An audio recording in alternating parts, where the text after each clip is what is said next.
kurang Halo? kedengeran. Iya, sudah Pak. Terima kasih Pak. Oh, udah, ya. Kita bisa lanjut ke slide berikutnya.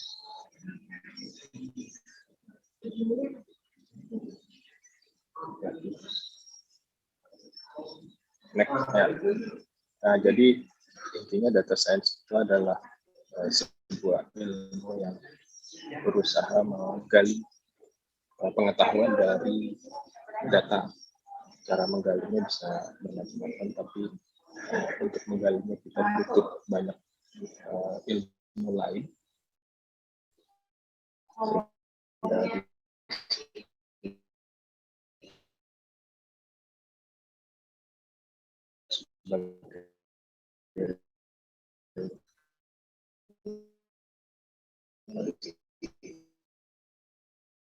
pengetahuan di bawah kita link video YouTube dari Raharjo, mungkin bisa beri kita insight.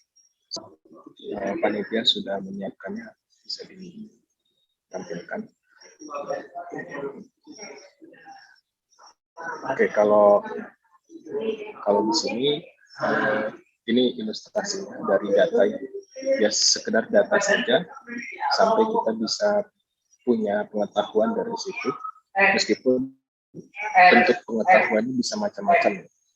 Kalau di sini lihat trennya adalah bagaimana data itu berbeda satu dengan yang lain. Kita bisa mengelompokkan, kemudian pada akhirnya kita bisa melihat hubungan antara satu data dengan data yang lain itu seperti apa. Sebelum lanjut, saya mau mereview sedikit tentang video dari Budi Harjo yang saya sampaikan di bawah slide sebelumnya. Itu beliau bercerita tentang kebutuhan industri tentang kemampuan programming dari lulusan TI. Di situ beliau menyebutkan ada beberapa bahasa pemrograman yang saat ini sangat dibutuhkan oleh industri, tapi lulusan universitas atau akademik belum mampu menyediakan. Di sisi lain ada bahasa-bahasa pemrograman yang juga menurut beliau sudah termasuk obsolete bagi industri. Nah, seandainya kampus misalnya ingin mengadakan survei atau FGD misalnya dengan para pakar dari industri, sebaiknya di kampus itu ngajarin bahasa pemrograman apa sih, supaya nanti mahasiswanya bisa lebih cepat terserap di industri.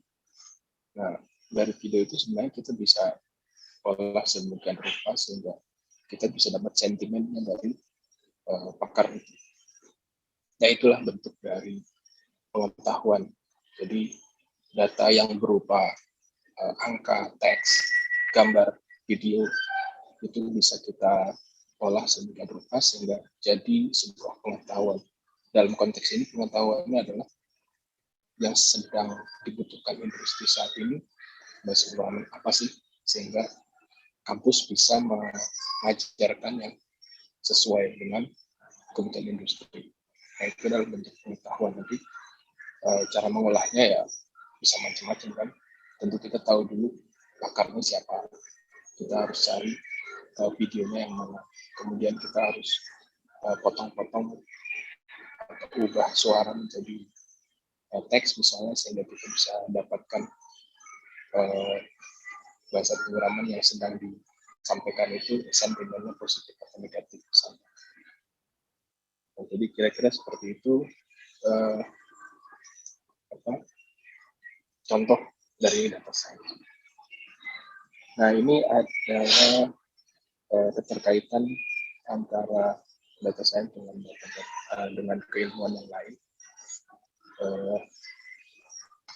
Di situ ada statistik, matematik, kemudian data mining.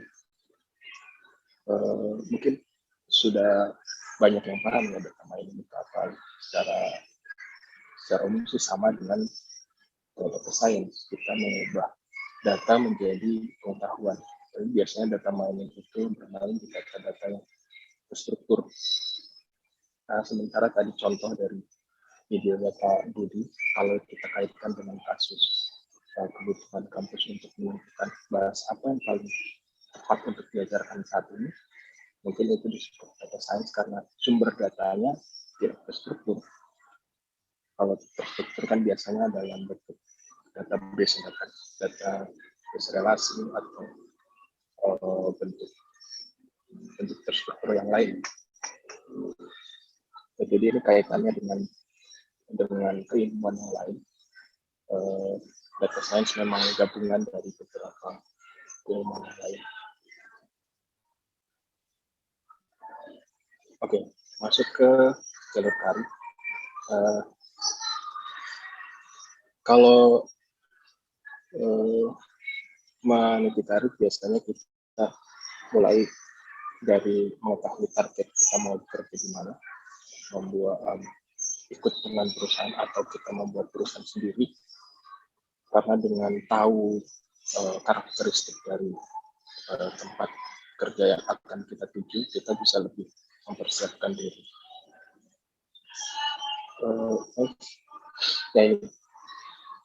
Jadi ada banyak jenis industri yang mempekerjakan data scientist. Dari perusahaan yang sejak awal memang perusahaan itu berbasis IT, seperti perusahaan-perusahaan IT terkemuka saat ini, Google, Facebook, dan teman-temannya itu. Tapi ada juga perusahaan yang sudah terkenal cukup lama, tapi memang awalnya tidak berbasis IT. Ada juga yang perusahaan rintisan, startup, gitu. Nah, itu punya karakter beda-beda. Saya mau sharing sedikit pengalaman. Dulu waktu saya baru kerja, itu saya kerja di Batan ya, sebelum jadi satu di BRIN. Saya kerja di bidang komputasi yang di saat itu sekitar 2003-2004 ilmu komputer itu sedang booming ya. Mungkin saat ini mirip dengan data science, sedang booming. Kemudian banyak orang yang disekolahkan luar negeri atau pendidikan tinggi. Tapi setelah selesai, lembaga tidak siap untuk menampung mereka sesuai dengan kompetensi mereka. Sehingga sempat ada pernyataan dari kumpulan, tidak ada lagi yang bisa melanjutkan studi ke bidang-bidang terkait ilmu komputer, karena biasanya yang sudah sekolah ke situ tuh keluar.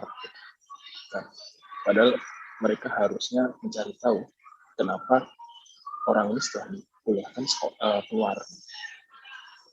Bukannya mencari tahu itu, tapi mereka langsung bilang nggak ada lagi program kerja.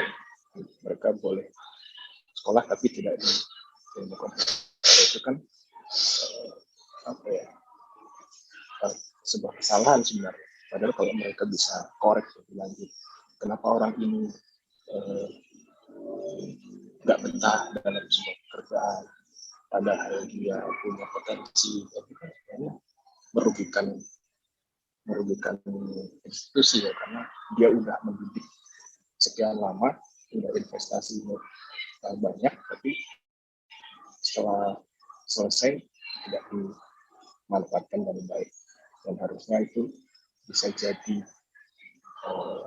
pembelajaran. Nah, itu juga salah satu bentuk contoh dari data science tentang manajemen talenta. Orang ini bagus di bidang apa sih? Terus dia bagus, sebaiknya dia ditreatment seperti apa, diberi lingkungan seperti apa, difasilitasi seperti apa. Itu fungsinya data science untuk mengorek lebih jauh data-data ini bisa memberikan pengetahuan. Nah, itu salah satu contoh kenapa kita perlu tahu karakter dari perusahaan yang kita targetkan kita bisa berkarir di sana. Gitu. Berikutnya.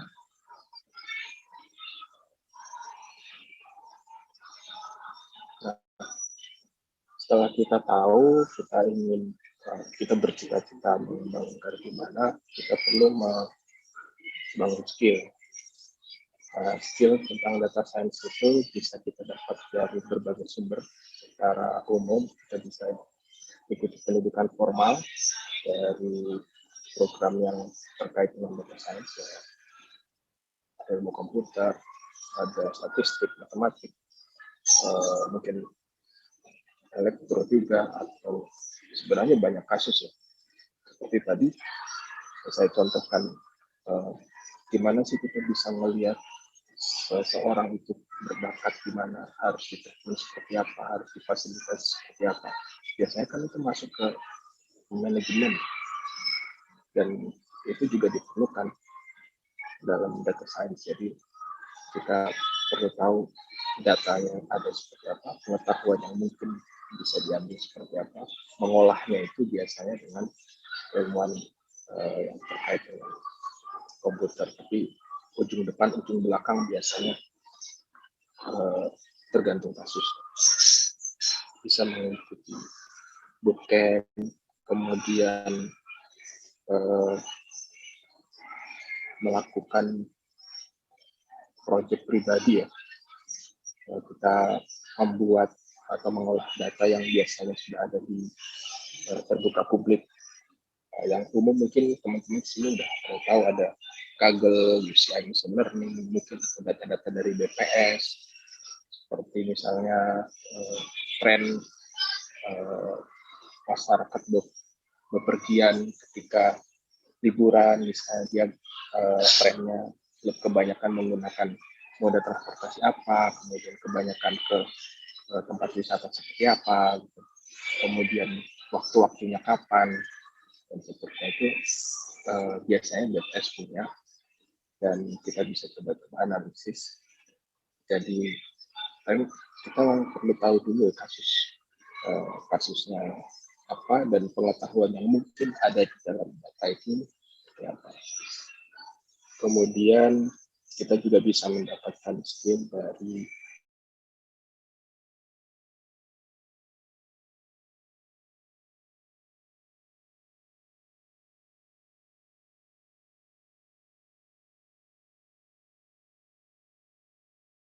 pelatihan dari buku, sekarang tutorial bisa diblok lagi, sehingga kita dapat skill itu tidak hanya di tataran teori saja, tapi di praktis juga kita kuasai. Berikutnya, ini secara umum ilustrasinya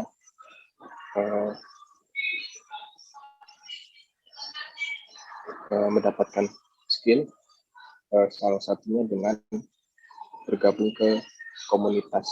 Bergabung ke komunitas itu berkontribusi ya, kita dapatkan sesuatu, kita berikan lagi apa yang bisa kita berikan, kemudian bisa diberikan melalui blog, kemudian ikut seminar seperti ini, memberikan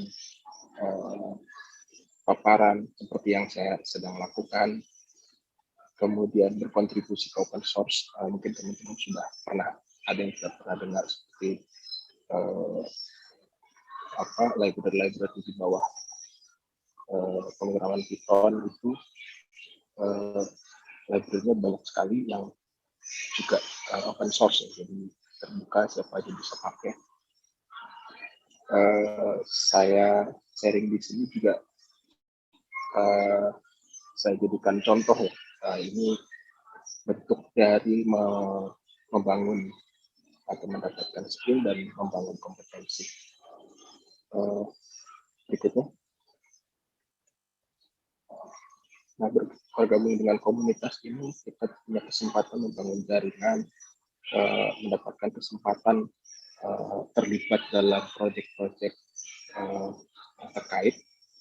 Kalau data science ya, kita terkait dengan data science, proyek yang bisa macam-macam, bisa dari awal sampai akhir ya. Misalnya dari awal itu mendapatkan datanya, mengolah datanya, menyajikannya, kemudian berkontribusi apa yang sudah kita ketahui, apa yang sudah kita pelajari, kita sharing lagi, karena dengan sharing itu bisa menguatkan pengetahuan kita.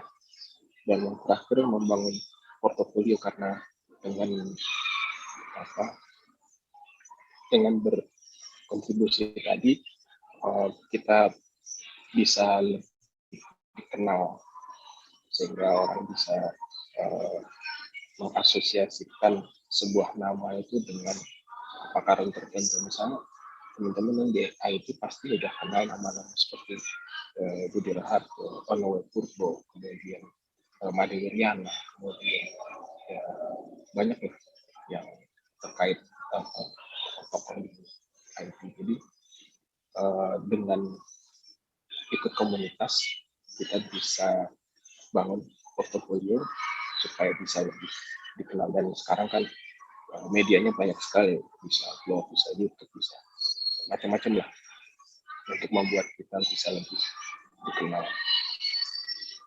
Berikutnya ini salah satu bentuk membangun portofolio. Jadi di awal untuk mendapatkan skill tadi, salah satu caranya kita bisa mengerjakan project mandiri. Project mandiri itu kita lakukan analisis terhadap dataset yang umumnya sudah ada karena lebih mudah daripada kita akuisisi data ini sendiri, meskipun bukan sesuatu yang mustahil, tapi akan lebih mudah jika kita sudah punya datanya, kita paham data itu seperti apa, dan kita lakukan analisis. Mungkin dalam melakukan analisis kita harus membuat coding tertentu. Biasanya basisnya Python itu kita buat script sendiri. Nah, script itu bisa kita posting ke blog atau kita posting ke GitHub. Kalau diperhatikan banyak yang sudah melakukan itu dan bisa membuat orang yang melakukan tadi makin dikenal sebagai seorang data scientist, dan peluang untuk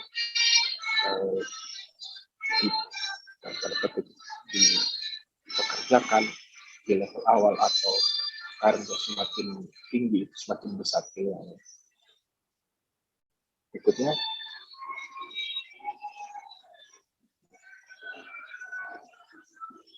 lanjut.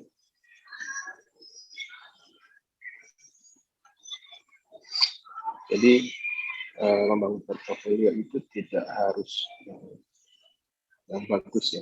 Jadi di awal kita bisa mulai dengan proyek-proyek yang sederhana, tapi benar-benar kita kuasai sehingga lama-lama kita bisa naik untuk mengerjakan proyek-proyek yang rumit.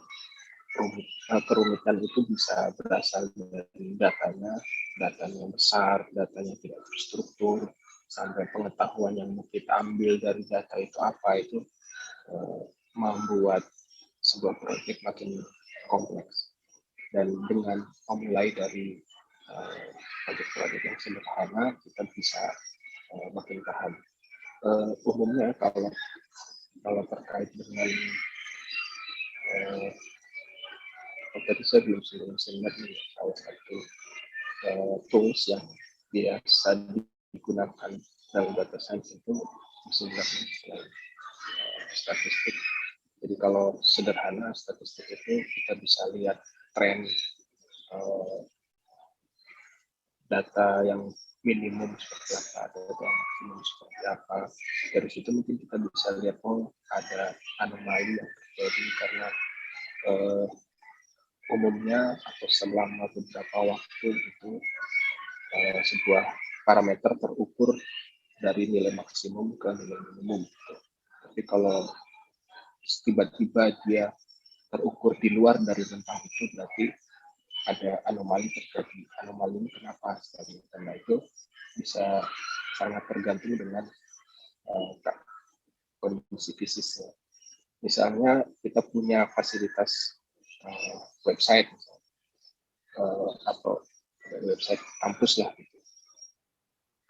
Biasanya kita punya tren kalau awal akhir semester biasanya itu trafficnya mungkin meningkat ya, tinggi gitu. Tapi di tengah-tengah semester mungkin dia stabil. Nah, kalau misalnya di tengah-tengah semester ada lonjakan, nah kita perlu analisis lagi ini kenapa data science biasanya bermain di situ. Dan kita bisa mulai dari hal-hal yang sederhana yang nantinya bisa mengasah kemampuan kita untuk menganalisis data yang kompleks. Sekali lagi, kompleksitas muncul dari ukuran datanya, format data yang tidak terstruktur, kemudian kasusnya, pengetahuan apa yang bisa diambil dari data tersebut bisa meningkatkan kompleksitas.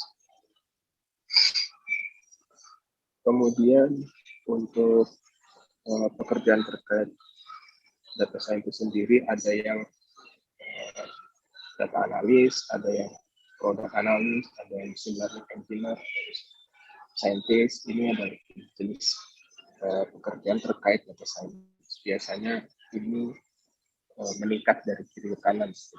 Sederhananya itu dari data analis kita lihat tren secara statistik, rata-ratanya seperti apa, minimum maksimum seperti apa, penyimpangan atau standar deviasi seperti apa, itu ada di data analis. Kalau produk analis biasanya sudah lebih dalam analisisnya, kenapa begini, kenapa begitu, lalu kalau faktanya kayak gini, atau misalnya standar deviasi seperti ini atau rata-rata seperti ini, apa yang harus kita lakukan, antisipasi atau respon terhadap kejadian itu seperti apa. Kemudian kalau machine learning biasanya ini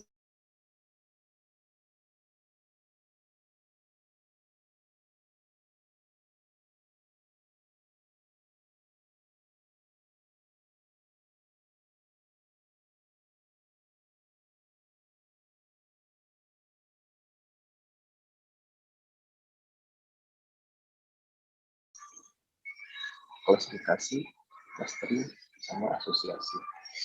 Di machine learning sendiri banyak sekali tools yang bisa kita gunakan, dari yang gratis sampai berbayar, dari yang harus mengcoding sampai yang tidak harus mengcoding.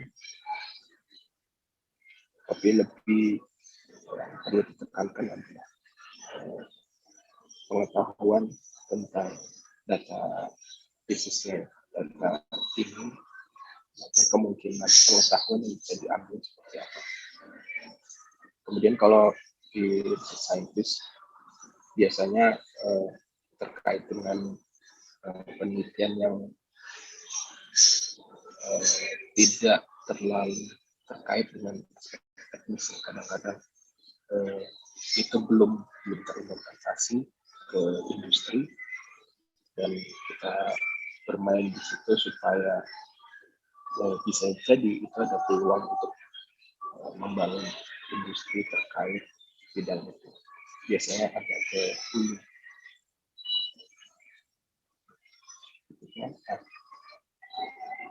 Dan ini salah satu item yang panitia mintakan dari saya, penerapan exploratory data analysis berikutnya. Secara umum kita bisa melakukan DA, exploratory data analysis, setelah kita punya datanya. Jadi ini adalah beberapa situs di mana kita bisa mendapatkan data yang bisa dianalisis. Di dalam data-data ini atau dalam data yang kita ambil sendiri, bisa jadi ada data-data yang tidak pas. Misalnya sebuah parameter yang harusnya berisi nilai numerik, tapi ternyata tercatatnya karakter. Pada parameter yang harus berubah batas minimum maksimum tertentu, tapi yang tercatat di situ di luar, atau ada data yang kosong. Nah, untuk membersihkan data dari data-data seperti itu, kita lakukan data clean up prosesnya. Itu juga terkait dengan apa yang akan kita lakukan. Nah, misalnya kita ingin melihat pengaruh satu parameter yang lain, maka ada parameter yang bisa saja tidak berpengaruh. dan itu kita harus singkirkan dulu, exclude analisis. Nah, baru exploratory data analysis ini bisa kita lakukan. Nah, ini yang biasanya kita lakukan di data science ini dari awal, dari 1 sampai 4. Biasanya exploratory data analysis ini setelah data yang bersih, kita masuk ke analisis statistik atau ke mesin learning. Saya punya pengalaman melakukan analisis di data yang saya ambil di 2 item terakhir, yaitu CIC, UNB dan CA ini berproses di Universitas Brownsville, Kanada. Berprosesnya khusus meneliti tentang keamanan siber. Di situ ada banyak sekali dataset terkait DDoS, malware Android, bahkan di beberapa versi di tahun sekian dilakukan pembuatan dataset itu, di tahun berikutnya lagi. Nah, itu biasanya kita ingin melihat pola kalau traffic jaringan itu seperti ini, maka ini adalah jenis traffic DDoS atau malware atau yang lainnya. Nah, di situ dilakukan exploratory data. Jadi usaha kita untuk mendapatkan pengetahuan dari data. Dan terakhir drawing conclusion ini visualisasi biasanya. Jadi kita ingin menyajikan hasil analisis kita ke publik atau minimal ke pimpinan, sehingga dari situ pimpinan bisa mengambil keputusan. Ini juga salah satu perlunya data science dalam manajemen, karena pimpinan bisa mengambil keputusan berdasarkan data yang ada, data real, bukan berdasarkan sentimen. Jadi dia benar-benar mengambil keputusan karena memang keadaan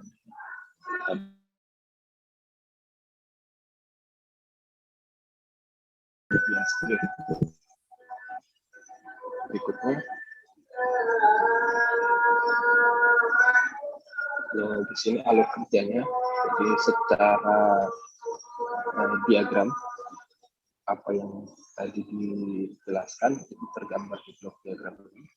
Pertama, data harus dikumpulkan dulu, kemudian dibersihkan, kemudian analisis dilakukan, kemudian kita akan dapatkan pengetahuan dari situ. Nah, pengetahuan itu yang kemudian dikomunikasikan menggunakan grafik, tabel,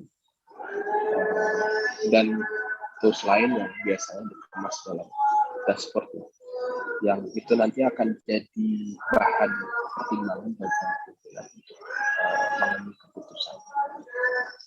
Lanjut. Mohon maaf Pak Arya. Ya. Suara Bapak kurang kedengeran karena terkendala suara azan, Pak. Oke. Dari sini ya, dari blok tadi, blok diagram tadi. Nah, ini sebenarnya visualisasi dari slide sebelumnya. Jadi tahapan untuk melakukan data analisis ini dimulai dari pengumpulan data. Mohon maaf Pak Arya. Ya. Pak, mohon maaf Pak. Bapak mau break dulu sebentar sampai nunggu azannya selesai atau mau lanjut lagi? Azannya udah selesai? Belum selesai Pak. Oh ya udah. Masih kedengeran. Ya udah. Kita tunggu aja ya kalau. Ya Pak. Baik Pak. Sampai selesai dulu ya. Terima kasih Pak. Sama-sama.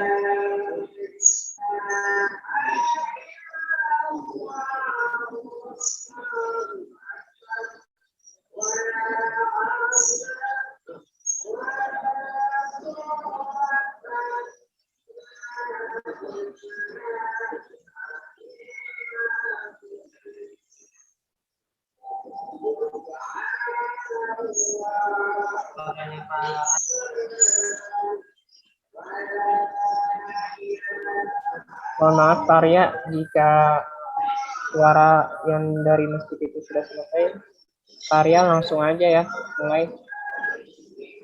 Oke, kalau sekarang udah nggak kedengeran kan ya? Kalau dari sini masih kedengeran Pak. Oh ya, udah tunggu.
Nah, iya Pak, lanjut aja Pak.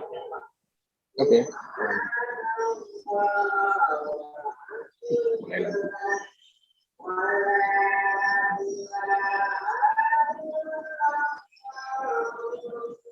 Pak, tunggu sebentar hingga selesai aja Pak.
Ya Pak, bisa dilanjut. Oke. Jadi di diagram ini sebenarnya adalah visualisasi dari tahapan yang ya. Data bisa kita lakukan analisis jika kita sudah punya, sudah terkumpul, kita bisa dapatkan itu dari sumber-sumber yang terbuka atau kita kumpulkan sendiri. Kemudian data yang terkumpul tadi perlu kita bersihkan dari data-data yang tidak tepat porsinya. Kalau kita tahu, misalnya kita punya data pengukuran kelembaban udara. Kelembaban udara itu biasanya bernilai 0 sampai 100%. Tapi kalau ada nilai masuk negatif misalnya, itu berarti pengukurannya salah. Atau lebih dari 100, itu tidak mungkin. Itu bisa kita hilangkan data yang punya nilai seperti itu. Nah, baru setelah itu kita analisis apakah sekedar kita ingin melihat trennya, kita lihat nilai statistik minimum maksimum rata-rata standar deviasi, kemudian kita lihat trennya dari waktu ke waktu, triwulan 1, triwulan 2, triwulan 3, triwulan 4, perkembangannya seperti apa, atau kita analisis lebih lanjut apakah dia termasuk data yang berjenis ini, berjenis itu dengan mesin learning. Lalu setelah itu kita sajikan hasilnya. Kita sajikan dalam bentuk tabel atau grafik. Berikutnya, lanjut. Nah, kalau di dalam VBA sendiri, kita perlu pahami problem definition. Data ini punya potensi pengetahuan apa di dalam. Nah, setelah itu baru kita bisa lakukan preparasi. Preparasi ini selain tadi pembersihan dari data-data yang di luar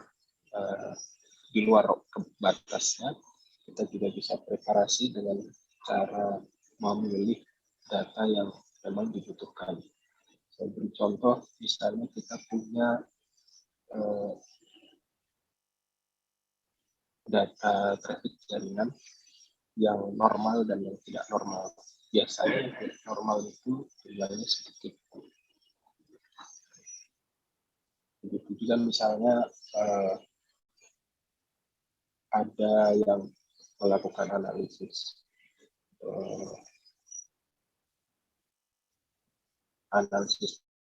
citra atau analisis data tertentu yang biasanya terkait dengan normal dan tidak normal, itu data yang masuk kelompok tidak normal itu biasanya sedikit, namanya juga tidak normal. Nah, itu kalau kita analisis klasifikasi biasanya itu berpengaruh. Jadi misalnya kita punya data yang normal itu proporsinya 80%. Kita punya data yang tidak normal proporsinya 20%. Nah, kita training data tersebut supaya sistem punya kemampuan. Kalau nanti ada data baru yang masuk, dia bisa bilang, oh ini data baru. Nah, kalau data yang normalnya sangat banyak, ketidakmampuan sistem untuk mengenali normal itu tidak bisa terlihat. Sebelumnya saya mau tanya, apakah di sini sudah ada ini ada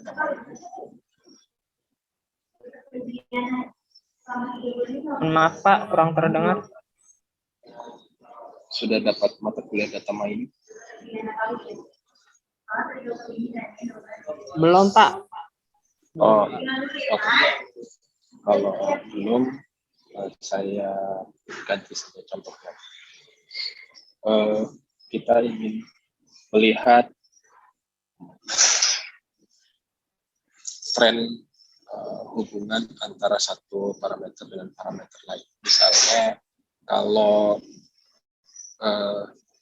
di musim liburan, misalnya, musim liburan sekolah, berarti tren orang untuk liburan meningkat.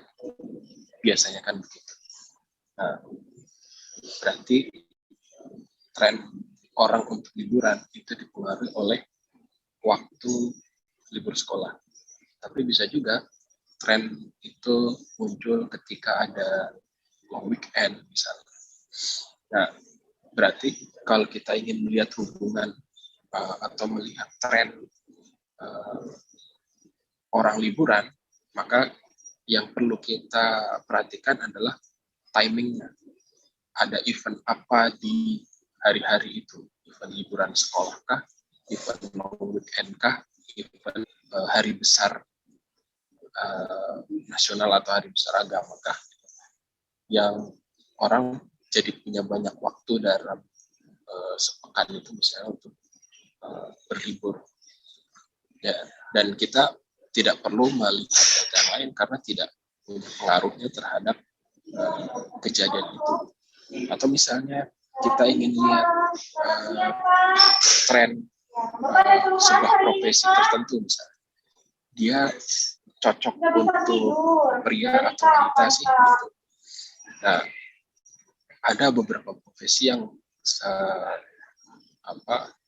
bisa ditentukan dari gender, ada juga yang tidak. Nah, itu yang perlu kita perhatikan, apakah ada pengaruhnya satu parameter dengan parameter lain. Kita bisa lakukan analisis dengan korelasi secara statistik. Kalau punya korelasi tinggi, berarti dia saling ketergantungan. Jadi kalau yang satu turun, yang lain juga turun, atau yang satu turun, yang satu naik. Tapi kalau satu parameter ini berubah dengan pola tertentu, tidak pengaruh terhadap parameter yang lain, maka kita tidak perlu melihat hubungan dari dua parameter. Nah, baru nanti pas data analisis kita bisa lakukan secara statistik, kita bisa lakukan dengan machine learning, dan setelah itu kita buat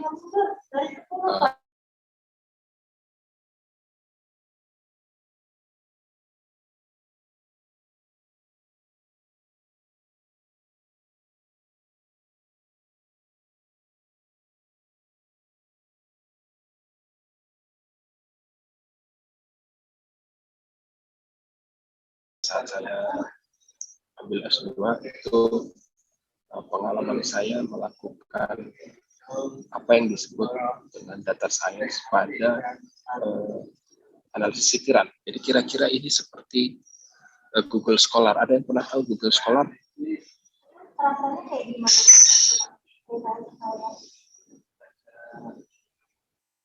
Nggak ada? Belum tahu, Pak. Belum tahu. Jadi nanti kalau ada waktu coba lihat-lihat scholar.google.com. Nah, itu ada daftar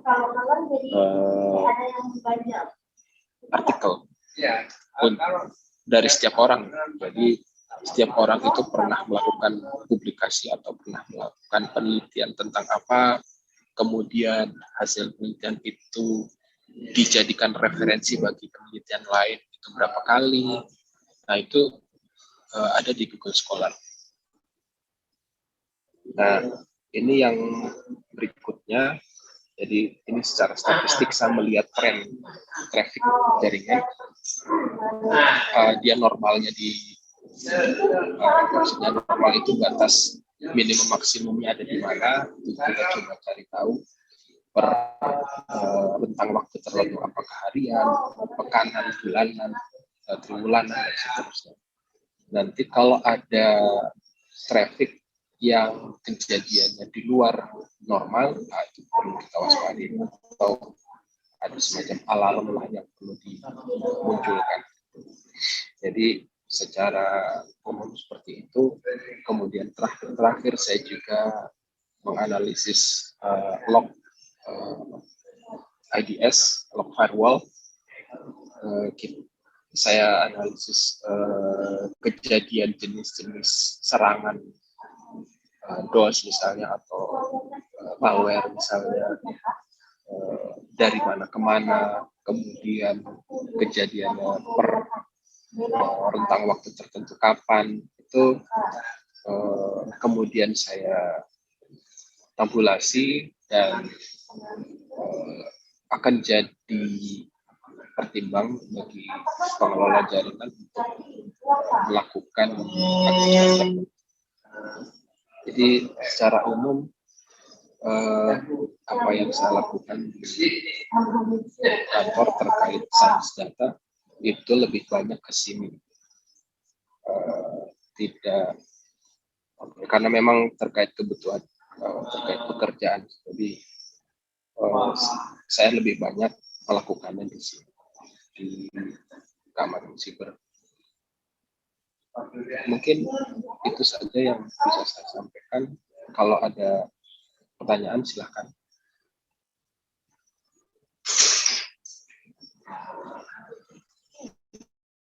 Nah, terima kasih kepada Kak Arya Gira, kepada Kak Arya tadi atas kesempatannya berbicara.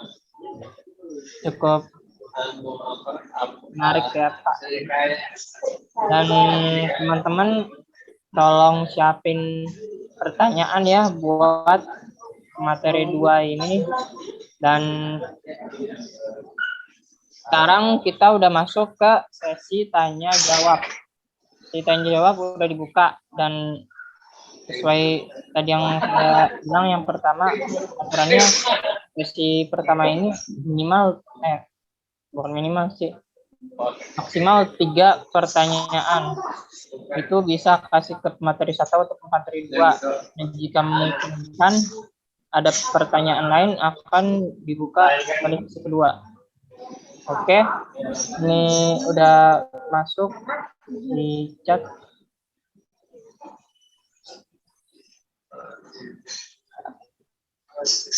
Yang mana dulu nih? Adela.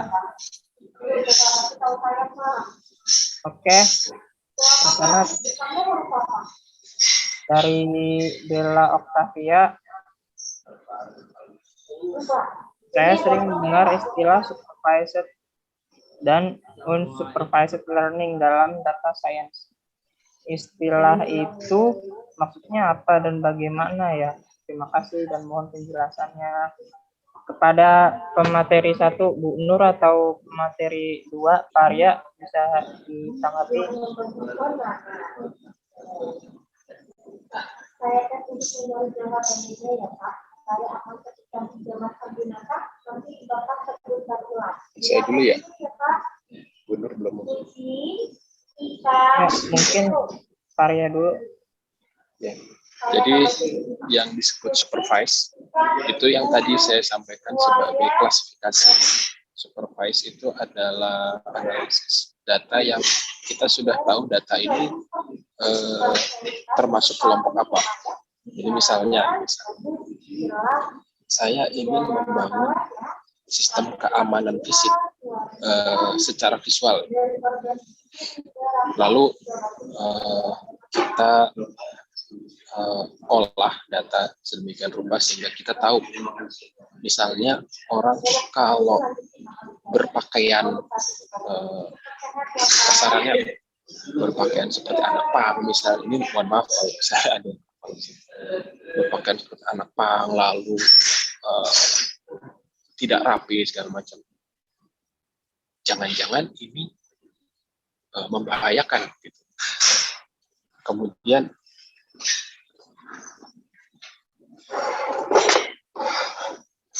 sebentar ya.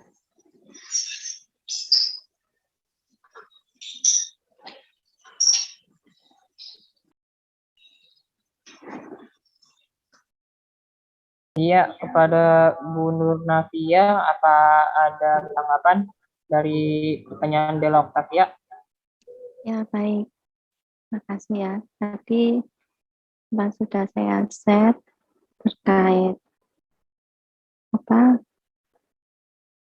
supervised sama unsupervised, yaitu kalau nanti supervised itu kita sudah tahu target atau label outputnya, atau saya mau melakukan klasifikasi A, saya mau melakukan prediksi harga beras misalkan.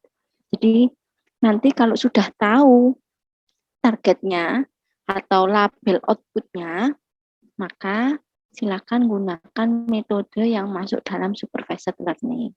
Tadi sempat saya share seperti itu. Lalu saya tunjukkan lagi di presentasinya. Anjing masih aja ya. Kelar-kelar goblok. Hah? Iya. Ini.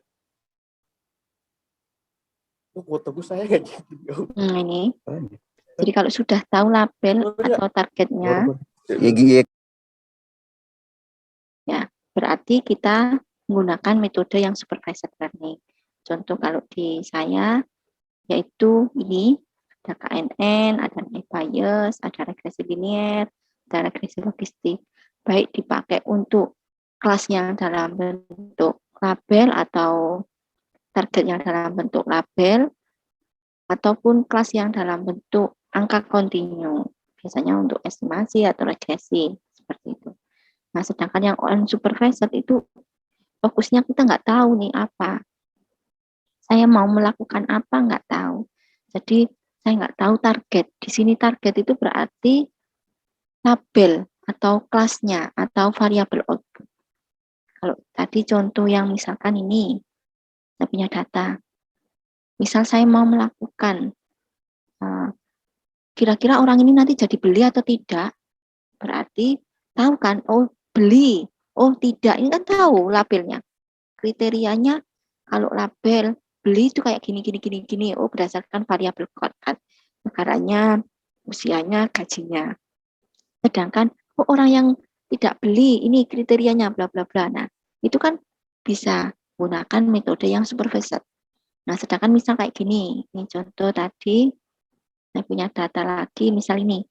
Misal ini adalah pengalaman kerja dalam satuan tahun, ini adalah gaji, saya anggap saya nggak tahu nih outputnya apa.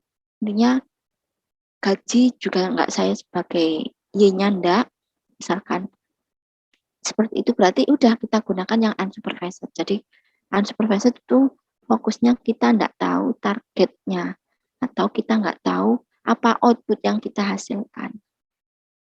Gitu. Jadi lebih kayak hanya mengelompokkan, bukan grouping ya, beda antara grouping sama mengelompokkan. Itu yang pertanyaan terkait supervisor. Bagaimana? Sudah jelas? Iya, bagaimana Saudara Mbak Dila? Sudah jelas? Bisa bicara langsung atau lewat chat? Bisa diaktifkan mikrofonnya mungkin.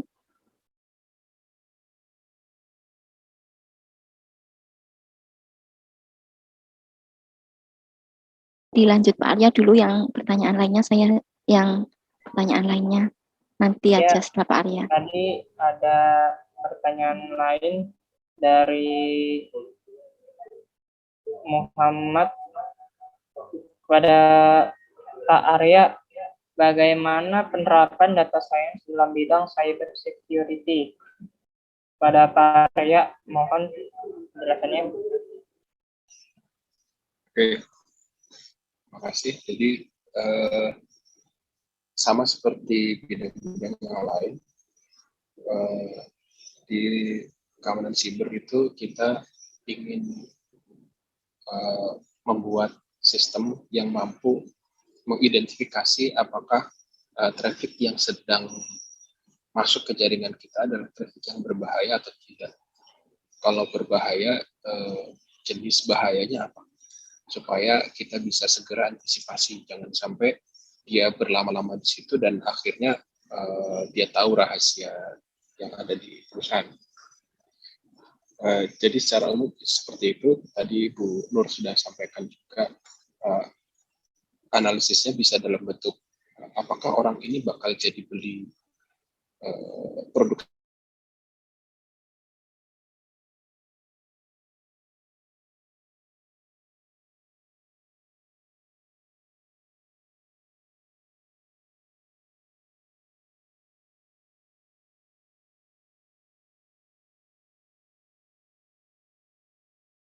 saya tadi yang tempat kita bisa mencari data, dua item terakhir itu CIC dan kalau nggak salah UNSW itu juga punya banyak sekali dataset terkait traffic jaringan juga malware. Jadi seperti itulah yang di data science yang ada di keamanan siber. Dan sekarang produk-produk firewall IDS itu juga sudah mulai menerapkan machine learning pada produk mereka. Jadi mereka sudah punya banyak sekali traffic yang mereka sudah identifikasi. Oh, kalau traffic polanya seperti ini berarti DOS, traffic polanya seperti ini berarti malware, traffic yang polanya seperti ini berarti apa lagi. Nah, itu mereka terapkan dalam produk firewall mereka. Pada saat di kondisi real, traffic perangkat itu akan ngasih kode kalau misalnya ada traffic seperti ini, oh ini ada DOS masuk dari mana kemana, segala macam. Begitu juga dengan jenis yang lain. Nanti kalau ada perubahan tren misalnya, biasanya dulu DOS itu diidentifikasi dari banyaknya traffic yang masuk dalam rentang waktu yang sangat singkat. Tapi sekarang DOS itu bisa berkamuflase sehingga dia tampak seperti traffic normal. Jeda satu traffic dengan traffic yang lain itu sangat panjang. Nah, itu sudah juga mulai diteliti bagaimana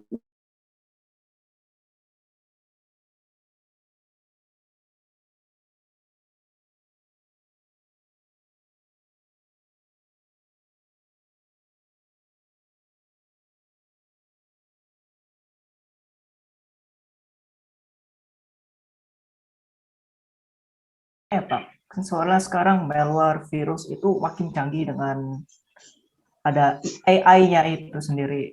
Penerapan data science dalam malware sendiri ada kan ya. ya. Jadi untuk mitigasi memang itu bisa dilakukan kalau memang sudah teridentifikasi pola kita harus melakukan apa-apa. Tapi biasanya untuk jenis-jenis traffic yang baru, maksudnya jenis serangan yang baru, biasanya itu sangat ditentukan oleh kemampuan admin untuk mengelolanya, karena mungkin saja pola-pola itu belum terimplementasi di perangkat yang kita punya, sehingga kita tidak bisa serta-merta rely on perangkat yang kita beli. Kadang-kadang kan kita perlu update rule misalnya. Jadi per 1 tahun misalnya kita perpanjangan lisensi atau apa gitu. Nah, dalam perpanjangan itu biasanya mereka ngasih plan yang baru. Kalau seperti ini berarti dia jenisnya apa, berarti kita harus bisa minimal blok duluan, jangan sampai diteruskan. Kalau diteruskan masuk ke dalam jaringan kita, mungkin dari dalam jaringan kita keluar, itu bisa membahayakan. Biasanya sih seperti itu mitigasinya. Baik Pak, terima kasih atas jawabannya.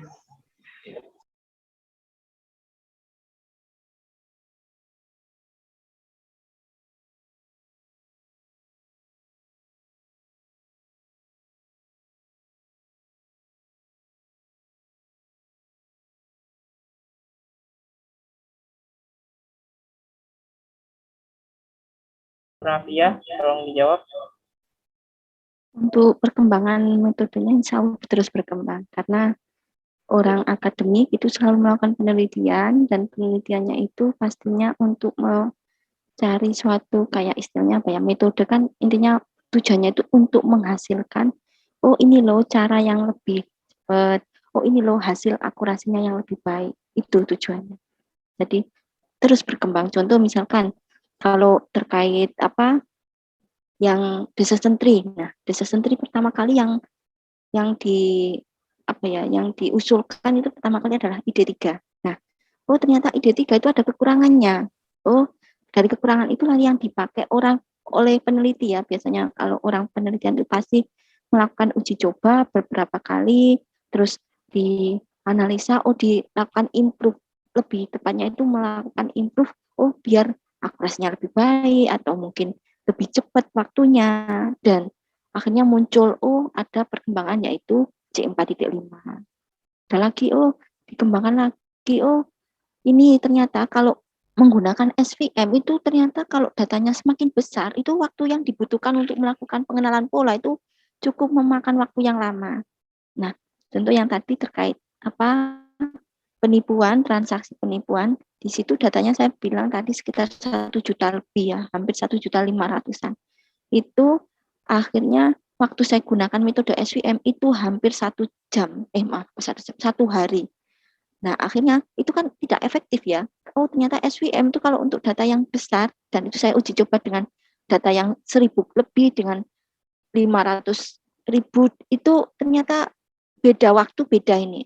Oh, ini nih, kan tujuannya mau lakukan data science itu menghasilkan suatu metode yang baik, yaitu baik itu dengan kriteria akurasi baik juga, tinggi juga, tepat juga, atau dengan performa istilahnya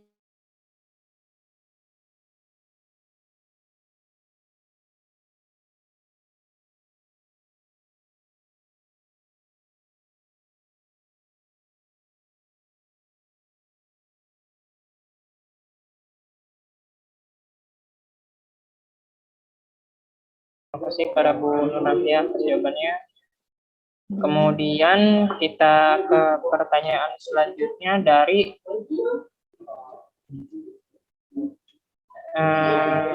Eka. Mana tuh? Ya, ini. Assalamualaikum, saya Eka. Sekarang data science dan machine learning sedang populer dan banyak menggunakan bahasa Python untuk prakteknya.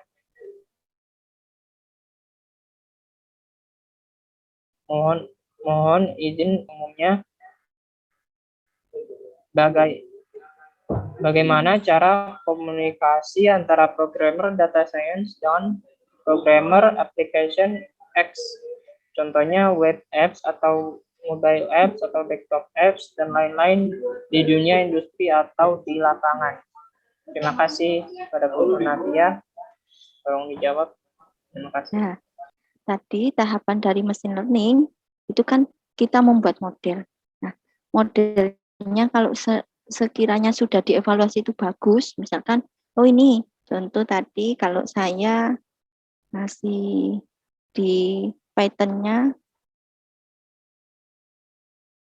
nah ini kan proses membuat model, ya proses membuat model.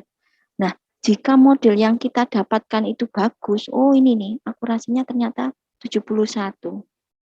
Nah, ini sekiranya kita sudah mencobanya berapa kali, kemudian dengan data yang bervariasi, ternyata bagus nih hasilnya 71. Berarti model ini tuh bisa disimpan. Ya. Dan setiap penyimpanan model itu akan berpengaruh terhadap web atau misalnya bukan web ya, apa ya, intinya app yang kita deploy.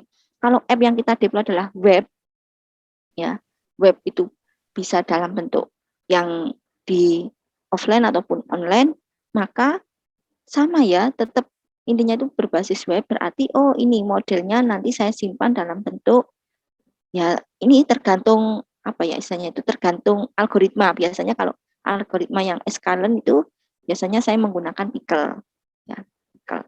Jadi hasil model yang kita peroleh dari proses istilahnya kan membuat model ya, membuat model itu berarti melakukan training, ya. Terus di sini dilakukan evaluasi, oh hasilnya bagus nih. Nah ini berarti model ini saya simpan, ya. Model ini saya simpan. Caranya nyimpen bisa dalam bentuk Pickle, bisa menggunakan dalam bentuk kalau skalen ya, skalen ini kan apa library-nya menggunakan skalen. Itu apalagi ya selain Pickle. Seringnya saya pakai Pickle karena yang efektif Pickle. Nah, nanti kalau kita menggunakan yang ANN, contoh ANN adalah misalkan menggunakan backpropagation atau menggunakan yang apa tadi, misalkan deep learning, nah itu kan ANN tapi sudah berbeda apa ya tingkatannya. Kalau backpropagation itu hanya ada satu layer hiddennya, tapi kalau deep learning itu sudah lebih dari satu layer hiddennya. Nah itu biasanya saya menggunakan H5. Nah itu kalau web, tapi nanti kalau kita app-nya dalam bentuk mobile, nah biasanya kalau mobilenya dalam ini sistem operasi Android, nah itu biasanya TF Lite. Nah itu tergantung, tapi tetap ya cara mengkomunikasikan temanya di sini adalah cara menghubungkannya ya dari model ini, modelnya disimpan untuk dipanggil lagi di aplikasinya. Seperti itu langkahnya. Kalau yang tadi di saya ada terkait ini ya, saya tadi ada yang saya membuat website ini identifikasi jenis kacang, ini menggunakan metode deep learning saya. Nah ini juga sama modelnya saya simpan dulu, terus dari modelnya itu karena berbasis web, nah saya taruh modelnya di webnya gitu. Itu terkait cara mengkomunikasikan. Semoga bisa membantu memahamkan apa tadi Miyuki Nagara. Kalau di sini namanya Miyuki Nagara. Iya Bu, namanya Miyuki Nagara. Namanya bagus sih. Ya, terima kasih kepada Bu Nafi atas jawabannya. Kemudian, oh ya sesi kedua udah dibuka ya. Jadi kalau misalnya ada yang bertanya lagi, tadi udah 2 pertanyaan lagi masuk. Jadi mungkin 1 pertanyaan lagi kalau bisa. Dan sekitar jam 1 kita udah selesai sesi tanya jawabnya. Dan satu lagi untuk pertanyaan masuk kalau bisa buat sesi kedua ini. Saya bacakan lagi.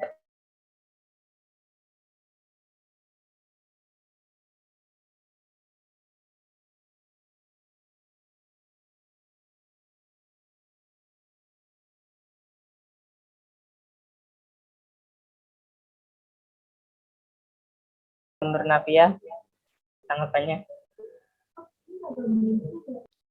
Kalau menganalisis ya, jadi tadi sempat saya tekankan, kalau menganalisis yang dimana kita tidak menggunakan metode machine learning atau yang baik itu supervised ataupun unsupervised, saya kira tidak harus menggunakan Python, kita bisa menggunakan Excel. Nanti misal contoh, oh saya mau mencari nilai rata-rata, oh saya mau mencari nilai apa tadi ya, standar deviasi, maksimum, minimum, itu bisa di Excel. Tapi kalau misalkan menggunakan Python, ya kalau kita menggunakan Python, di sini saya lebih seringnya pakai NumPy ya. Jadi nanti yang berhubungan dengan mencari nilai ini ya, mencari nilai biasanya kalau berhubungan dengan statistik kan ada nilai median, nilai kuartil 1, kuartil 2, nah kayak gini ya pakai NumPy. Mencari nilai kuartilnya. Atau kalau kita berhubungan dengan nilai ini keseluruhan, misalkan istilahnya itu median, mediannya ada yang min, max, terus pokoknya yang terkait statistik sederhana, ya udah gunakan NumPy juga, yaitu descript gitu aja. Di descript nanti dapat nih terkait istilahnya nilai dari masing-masing kolomnya. Jadi kolom ini yang semuanya angka akan ditampilkan nilai rata-rata, nilai maksimum, minimum, standar deviasinya, kemudian kuartil 1, kuartil 2, kuartil 3 gitu. Tapi kalau merasa belum familiar dengan bahasa Python, saran saya ya pakai Excel bisa kok. Yang terpenting adalah menganalisisnya apa nih. Kalau menganalisisnya hanya statistiknya saja, gunakan Excel bisa. Kalau tidak bisa menggunakan bahasa Python. Tapi kalau sudah bisa menggunakan bahasa Python, tergantung nih, analisis itu kan banyak. Tadi kalau kita hanya ingin mendapatkan informasi, gunakan statistik saja. Tapi kalau lebih, misalkan, oh saya mau menganalisis yang lebih nih, ya bisa menggunakan metode tadi yang saya bagi, ada supervised sama unsupervised. Atau istilahnya itu berdasarkan sudah ada target atau tidak ada target gitu.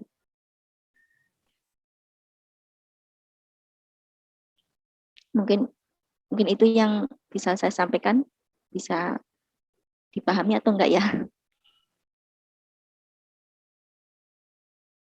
Ya, terima kasih kepada Bu Nurnatia atas tanggapannya. Kemudian saya lanjut ke pertanyaan dari Dela. Dela bertanya lagi. Apakah bisa orang yang bukan latar belakang IT berkarir menjadi data scientist?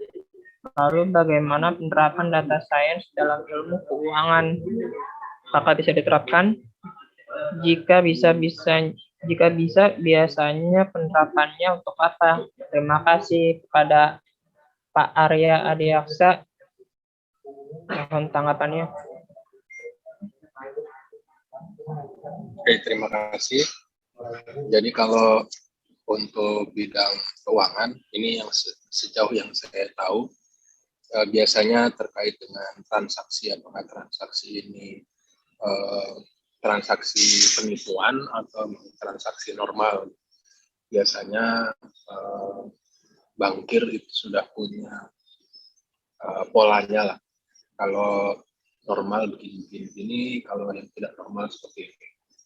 Dan sama seperti di Keamanan Siber juga, itu polanya akan terus berkembang supaya bisa mengelabui sistem. Dan akhirnya sistem harus terus belajar supaya tetap bisa update terhadap pola-pola berbahaya yang berikutnya akan muncul. Itu yang saya tahu. Kalau apakah yang backgroundnya bukan IT bisa jadi data scientist ya bisa-bisa aja, tapi memang harus tandem karena untuk ngolah datanya bisa saja terkendala pengalaman ya, tapi kalau dia mau mencoba mungkin dia bisa lakukan analisis itu dari A sampai Z. Jadi dia paham benar fisiknya seperti apa, dia tahu cara ngolahnya, dia tahu menggunakan tools yang umum dipakai oleh data scientist, dan dia juga bisa menyajikan hasil analisisnya karena memang dia tahu fisiknya. Ini pengetahuan yang bisa diambil dari ini apa, sehingga bisa membantu pengambilan keputusan ke depan. Mungkin itu dari saya. Mungkin Bu Nur bisa menambahkan. Terima kasih. Iya, Bu Nur ditanggapi tadi dari Karya. Terima kasih Pak. Mungkin apa ya hampir sama sih, kayak intinya kalau bukan non informatika atau istilahnya bukan orang teknik informatika mau menjadi data science itu bukan hal yang aneh sih, tapi yang terpenting adalah kita paham apakah data yang kita olah itu nanti mau dihasilkan apa, terus intinya data yang kita punya itu cara ngolahnya bisa atau enggak, itu yang terpenting. Karena IT itu hanya sebagai alat bantunya itu mempermudahnya. Misalkan kita belajar terkait apa metode A, nah kalau konsepnya sudah bisa, nah sebenarnya cara menerapkannya kan otomatis bisa karena konsepnya yang terpenting. Seperti itu saya menurut saya. Karena apa IT itu istilahnya digunakan untuk membantu tadi di komputerisasinya, intinya untuk kalau kita manual kan, contoh manual itu ngitungnya manual, pakai kertas dihitung kayak gitu, itu kan tetap membutuhkan waktu yang lama ya, walaupun menggunakan metode tetap membutuhkan waktu yang lama. Tapi kalau menggunakan komputer akhirnya metodenya udah nih, sudah ada di library-nya, kita tinggal panggil. Kemudian yang terpenting tadi kita paham nggak ya terkait apa yang mau dihasilkan, bagaimana data itu diolah, intinya di situ. Sama seperti Pak Arya tadi terkait bisa nggak menganalisanya. Mungkin itu yang bisa saya.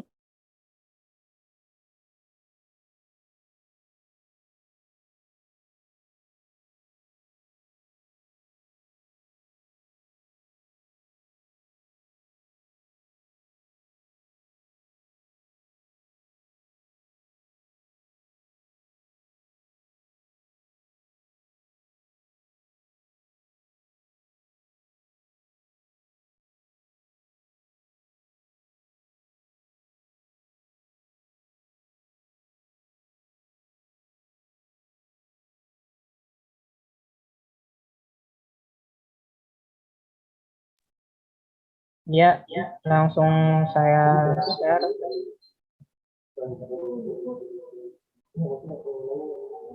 Rangkuman dari materi 1 dan materi 2 desktop ini.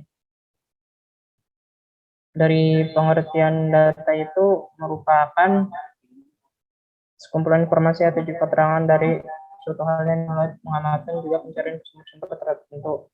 Data ini diperoleh namun belum diolah lebih lanjut dapat menjadi sebuah fakta atau pengamatan. Sebagai contoh, data yang diperoleh dari sebuah penelitian dengan menggunakan metode tertentu dapat menjadi lebih kompleks untuk menyelidiki sebuah informasi baru atau bahkan solusi untuk menyelesaikan masalah tertentu. Jenis data itu ada 2, yaitu jenis data itu terdiri dari data struktur, yaitu data yang dapat diproses, disimpan, dan diambil dalam format tetap.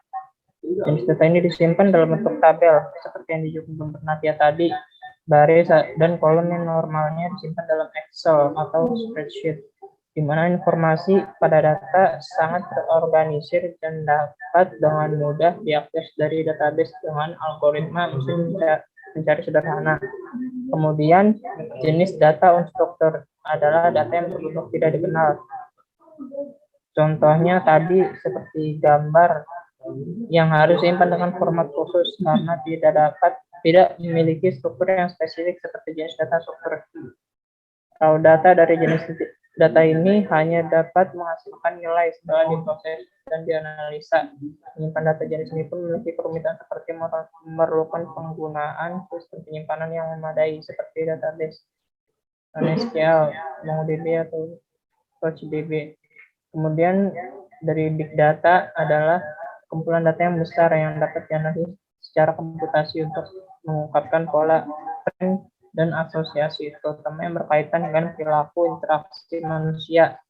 Kemudian data mining sering disebut juga knowledge discovery in database, adalah kegiatan yang meliputi pengumpulan pemakaian data historis untuk menemukan keteraturan, pola, atau hubungan dalam set data berukuran besar. Data science, suatu bidang ilmu interdisipliner yang menggunakan metode saintifik, algoritma, dan sistem untuk mengekstrak pengetahuan wawasan dari data. Kemudian yang dijelaskan tadi jenis-jenis data itu atau ada dua, yaitu jenis data kategori atau kualitatif seperti nominal, yaitu angka. Kemudian data number, sepertinya data discrete dan data continue. Kemudian ilmu data adalah disiplin ilmu yang kompleks yang menggunakan konseptual abstraksi dan model matematis, metode statistik, dan perangkat bantu komputansi terkini untuk mendapatkan pengetahuan insight dari data untuk mendukung pengambilan keputusan dalam penelitian ilmiah dan aktivitas bisnis. Kemudian cara memahami perusahaan target dengan cara beragam perusahaan dan mempekerjakan ilmuwan data. Pekerjaan ilmu data sangat beragam, contohnya basis industri dari perusahaan, skala perusahaan, dan corporate kultur. Yang ketiga, penting untuk memahami jenis perusahaan yang akan Anda pertimbangkan. Kemudian kita akan mendapatkan skill setelah bergabung dalam komunitas dengan mendapatkan pendidikan formal dalam ilmu data atau yang terkait, kemudian mengikuti bootcamp, kemudian melakukan pekerjaan ilmu data dalam pekerjaan Anda sekarang, kemudian Anda dapat mengasah skill secara mandiri melalui pelatihan terbuku. Kemudian dengan bergabung komunitas, Anda dapat mengembangkan jaringan, mendapatkan kesempatan berkontribusi, dan membangun portofolio. Sekian dan terima kasih. Dan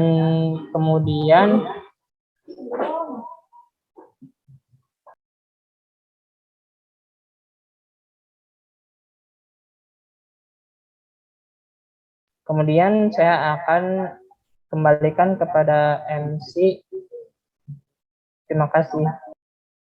Terima kasih kepada moderator kami yaitu Saudara Ageng Prayogi, dan terima kasih banyak kepada narasumber serta para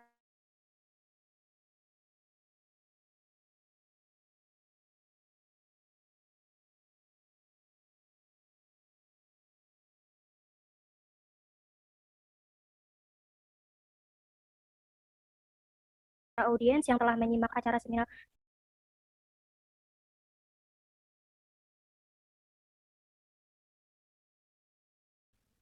Kepada Ketua Pelaksana, Saudara Dimas Gilang Ramadan, waktu dan tempatnya saya persilakan. Ya, terima kasih Kak Seren. Ini sertifikat dari panitia Bu Nurfiah. Ini simbolis terima kasih dari panitia kita untuk Bu Nur yang sudah menyampaikan pemateri data science, dan semoga ilmunya bermanfaat. Tolong diterima ya Bu. Ya, terima kasih banyak.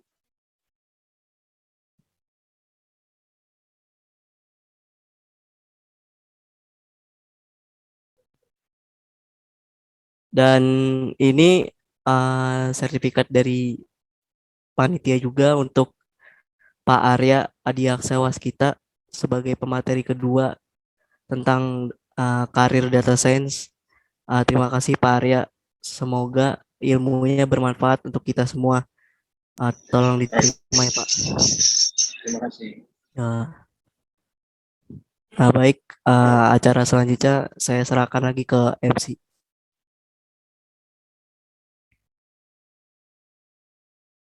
Alhamdulillah kita telah sampai di penghujung acara dan silakan untuk peserta seminar di Talk 5 2021 untuk mengisi formulir absensi yang sudah disediakan oleh panitia melalui kolom chat Zoom.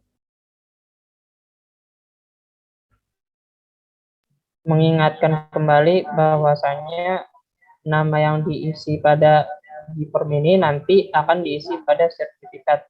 Tolong diisi dengan benar ya. Terima kasih.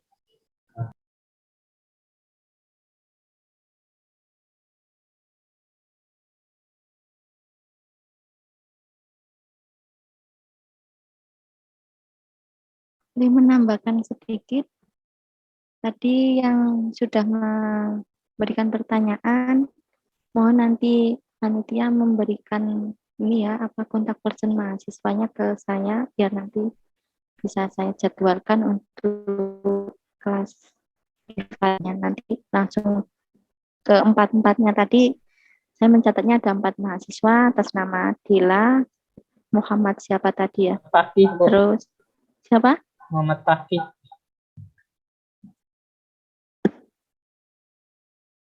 Stella Octavian. Kemudian Miyuki Nagara ya itu sebagai tadi Eka dibilangnya. sama Voice Deep Blue ya. Mohon nanti Ya, apa mahasiswa tersebut saya minta nomor kontak personnya biar saya yang menghubungi agar bisa mengikuti kelas saya. Nanti berempat-empatnya langsung. 2 sesi pertemuan. Oke, terima kasih. terima kasih Bu Nur. Itu berharga sih Bu.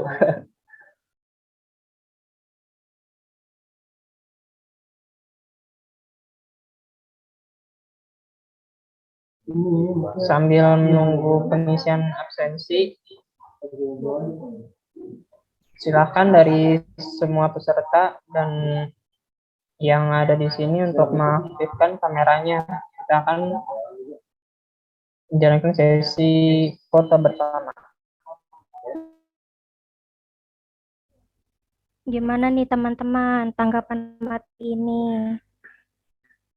Banyak yang ilmu-ilmu baru yang kita dapatkan pastinya untuk hari ini.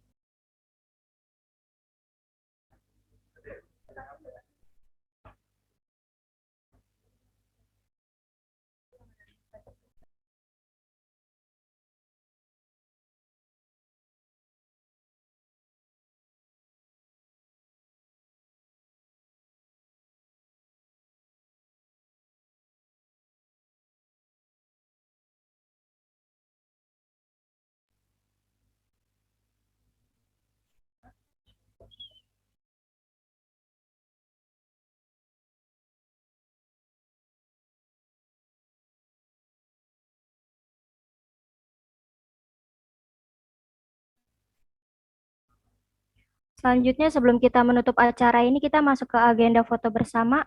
Para audiens dimohon untuk bersiap melakukan foto bersama dan diharapkan untuk menyalakan kameranya.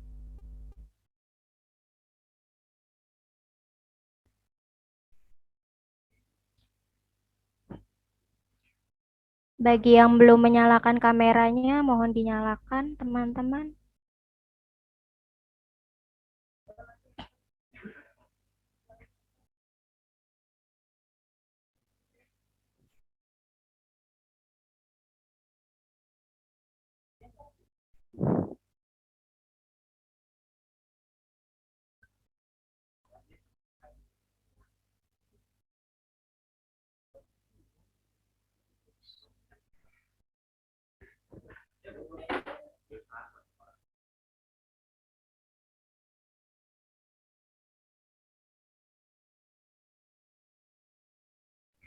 Yuk teman-teman agar dipercepat untuk menyalakan kameranya.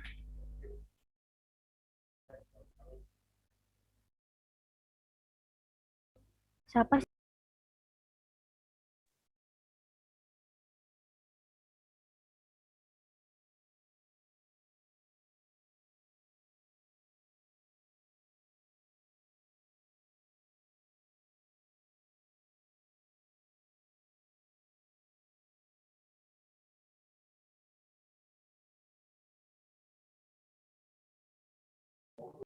1, 2, 3.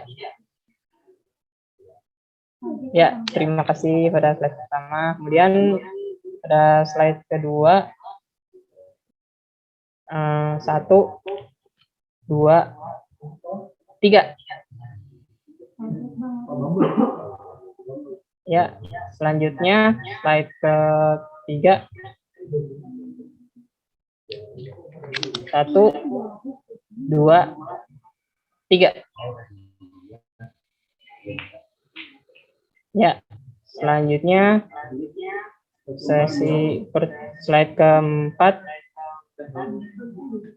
Nggak ada yang langsung saya ini aja. 1, 2, 3. Selanjutnya slide kelima. 1, 2, 3.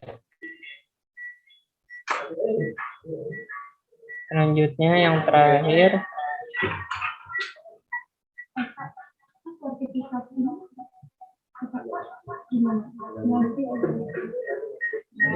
satu, dua, tiga. Ya, terima kasih kepada teman-teman yang sudah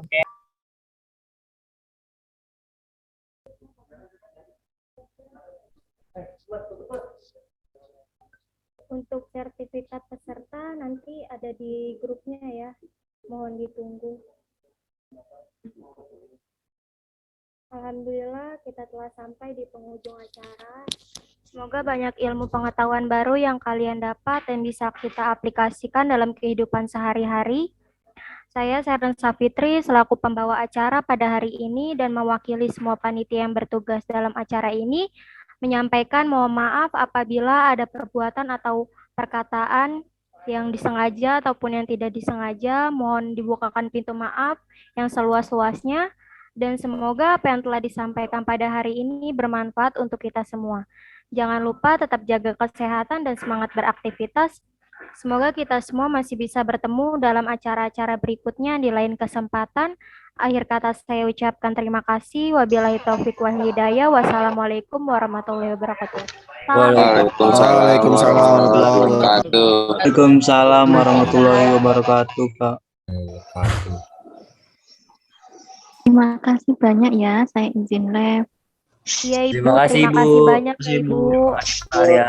Sehat-sehat Ibu. Terima kasih, Iya, Bu. makasih. Terima kasih kepada Bu Nur dan Pak Arya atas partisipasinya. Terima kasih. Keren. Terima kasih kepada Pak Arya. Sama-sama. Rino Palepi. Terima kasih. Sampai jumpa di lain waktu Pak. Sama-sama. Terima kasih. Ya, terima kasih. Terima kasih.